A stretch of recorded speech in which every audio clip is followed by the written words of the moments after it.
Hi Jennifer, here's the second question that you sent me, and you've done this one perfectly. So all the way down to the bottom here, just set that equal to 0. Blue is hard to see, let's use purple. Set that equal to 0. Now when you multiply both sides of the equation by x minus 3 squared, you're just going to end up with x minus 5 and x minus 1 equals 0 here. And so your roots of the equation are 5 and 1. So those are your critical points. Those are your relative extrema that you're asking about. And I suspect, I was going to say with this function will have an asymptote at x equals minus 3 is a vertical asymptote. So, a positive 3. So at that point on the graph, there will be a line here where the graph will start and stop again, or stop and start again.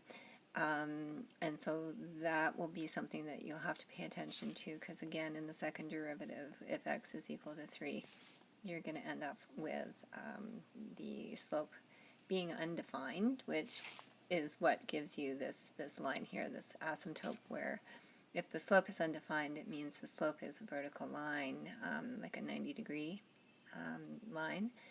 And in that case, the function will be discontinuous, so it'll have a break in the graph. So when you're testing, again, I would just set up a chart. How many do we need this time? 5, I think. 1, 2, 3, 4, 5. So 1 and 5, we know that those will be where the derivative is equal to 0, and then choose some numbers in between and see what happens. Okay, so if I put a 0 in, for instance, I would get negative 5 times negative 1 is positive 5, and that's going to be over a positive because the bottom is squared, so it'll always be positive, so it's positive there. If I put a 3 in, I'll get negative on the top and positive on the bottom, so that'll be negative. And if I put 6 in, I'm going to get a positive again. So that tells me then that when x equals 1 at this extrema, it is going from positive or increasing slope to negative or decreasing slope. So you can picture that as increasing up to the value at 1 being a turning point, and then decreasing after that. And so this point here at x equals 1 will give us a maximum value for the graph. And then the other way around, of course, for x equals